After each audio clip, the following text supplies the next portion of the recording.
Welcome back to the Deep Dive. Today we are getting into the really high-stakes world of corporate travel logistics. Specifically, we're looking at what is so often the most critical point of failure in any business trip, and that's the airport transfer. Mm-hmm. Our focus today is, well, it's a very specific corridor. We're unpacking a 2026 corporate travel guide, and it zeroes in on that notoriously challenging route between Anaheim, California, and LAX. That's right. For executives traveling for a big convention or a huge client meeting, that stretch of highway it's where everything can go wrong. Time is the one asset you just can't get back. So that's the perfect way to frame it. It is, because when you're looking at this kind of high-value corporate travel, a mistake isn't just an inconvenience, it can be incredibly costly. You've got LAX, one of the busiest airports in the world, coupled with that insane traffic heading down to Anaheim. It's a real strategic challenge.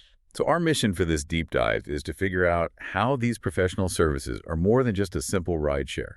Exactly. Our sources detail these 7 essential pillars that professional providers have to deliver. It's how they turn that chaos into total predictability. Okay, let's get into it. Let's start with the pure logistics, the technical side of things. The first 3 pillars are all about mastering the unpredictable: time and geography. So reason 1, it seems foundational: 24/7 availability. Yeah. The guide is really clear that corporate schedules are global, they're unrelenting. We're talking 4.00 a.m. check-ins, late-night international arrivals. Why is this more complex than just, having a driver on call? It's all about operational consistency. A corporation, when they schedule a critical transfer, they need a guaranteed professional experience no matter the hour. So you can't just hope a ride is available. Exactly. Relying on inconsistent options at odd hours, that injects a level of risk that's just unacceptable. A professional service doesn't just, answer the phone at 3 a.m. They have dedicated high-level dispatch planning and communication protocols that are identical to what you'd get at noon. So the business has to trust that the quality for a pre-dawn pickup on a Sunday is the exact same as a Tuesday afternoon transfer. That's the key. Absolute consistency. Okay, that makes perfect sense. And it connects directly to the next point, which is how they handle the biggest variable of all the flight itself. Reason 2 is real-time flight monitoring. And this is where that tech advantage comes in. I'm curious, how does this really go beyond me just checking a flight tracker app on my phone? That's a great question, because this feature it's absolutely non-negotiable for real efficiency. It goes so much deeper than an app. How so? Well, the best providers integrate directly, usually via API, with the airline data systems. So they're getting immediate access to precise moment-to-moment updates. We're talking delays, gate changes. So if my flight from New York is suddenly hit with a 2-hour delay, the chauffeur isn't just sitting at the terminal racking up a bill. Precisely. They adjust their schedule automatically. And here's the really crucial part, the financial advantage for the company. The client benefits from no additional charges due to airline-related delays, within reason, of course. If the airline screws up, the corporation isn't penalized with crazy waiting fees. Or having to rebook entirely. Yes. It shifts the risk, both the coordination and the cost, away from the travel manager and onto the service provider. It ensures the chauffeur arrives right when the plane lands, whether that's early or late. That detail alone, I can see how that justifies the investment for so many travel coordinators. It's a massive headache, just gone. Absolutely. It's basically insurance against the chaos of modern air travel. All right, so let's pivot from the air to the ground. Reason 3 tackles the unavoidable reality of Southern California traffic. Efficient routing from Anaheim to LAX. The route they pick can make or break the entire transfer. What is a professional dispatch team monitoring that a fancy GPS app isn't? They're essentially operating a kind of predictive risk model, not just a reactive map. Your app might show you current slowdowns, but a professional dispatch is synthesizing multiple continuous data feeds. The source actually details 4 core factors they're always monitoring. Okay, let's break those down. They sound pretty foundational. First, you have the immediate freeway conditions and bottlenecks, the daily grind on the I-5 or the 405. Of course. Second, and this is important, they track major event schedules. Think about a huge conference at the Anaheim Convention Center or a game at a stadium. That local surge in traffic can back things up for miles. Which is key. Because if you're managing a CEO arriving for a huge presentation, getting stuck in stadium traffic because the provider didn't know about a game, that's a disaster. Catastrophic, exactly. The third factor is construction zones and lane closures. These are constantly changing week by week, and can turn a standard drive into a 2-hour nightmare if you don't plan around them. And the fourth. And the fourth is understanding the natural peak travel periods specific to LAX itself.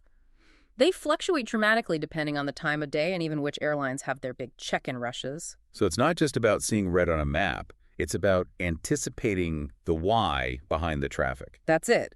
This level of real-time four-factor analysis is the essential hedge against delays. It keeps clients on schedule for the things that actually matter. Perfect.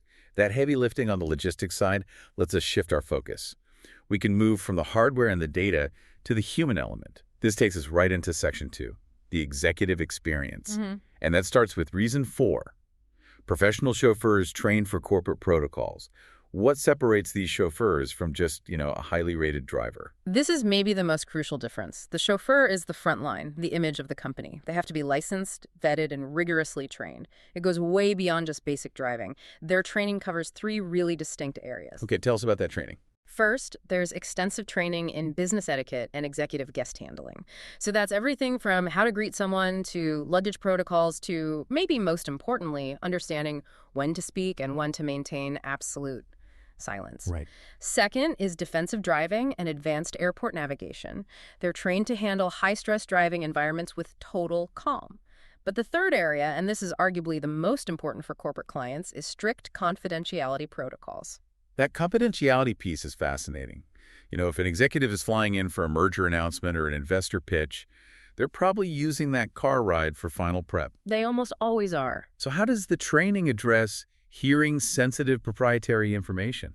The training is all about creating what is essentially a sealed temporary office. It's not just about not listening in, it's about signaling professionalism. They understand and adhere to strict NDAs.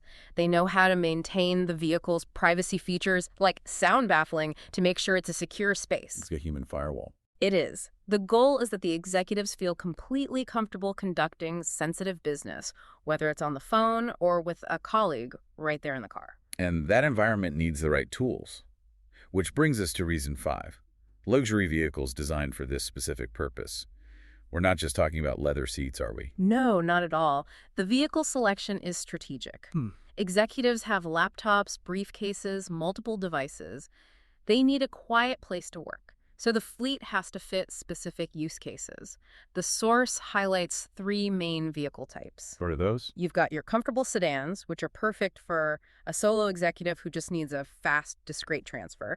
Then you have the premium SUVs. They're essential for clients with a lot of luggage or maybe 2 executives who need more space to spread out documents. And the third? And finally, the executive sprinters. They're designed purely for team travel, site visits, or getting a large group from the same flight to a hotel or convention. And the amenities inside have to support productivity, not just comfort. That's right. Beyond just climate control and charging ports, we're talking about advanced noise suppression, privacy features like tinted or even smart glass, and seating that's actually designed for working on a laptop. The ride itself has to be a seamless extension of the office. Okay, to wrap up this section, let's hit reason 6, which is so critical for a place like LAX. Multiple pickup options. Why does a one-size-fits-all system just fail there? Because LAX is chaos. Yeah. And one size fits no one. A high-volume business traveler who's there every week has totally different needs than a VIP client who's never been to the airport before. A professional service has to customize that whole arrival. Can you break down those key options? Sure. The most common is just curbside pickup. It's for the frequent flyers who know the layout and just want a fast exit. The chauffeur coordinates perfectly and they're out in minutes. Got it. Then you have the critical meet and greet service. This is for VIPs, international guests who might be a bit disoriented, or just anyone who wants direct help with luggage inside the terminal. A chauffeur meets them right at baggage claim. And I imagine the third option is for bigger events. Yes, that's group coordination.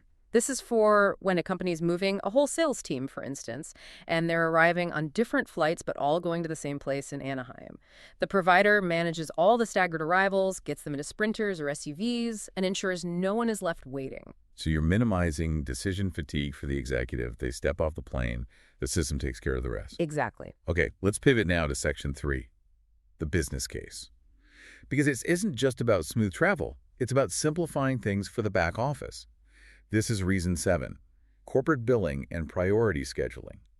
Why is paying a premium for a program like this actually smart financially? The intelligence comes from predictability and just a radical reduction in administrative friction. Think about a large company managing travel every week. The cost of processing individual expense reports, it's massive. All the time spent verifying receipts, chasing down confirmations. It's a huge time sink. So corporate programs offer structured options that just eliminate that friction.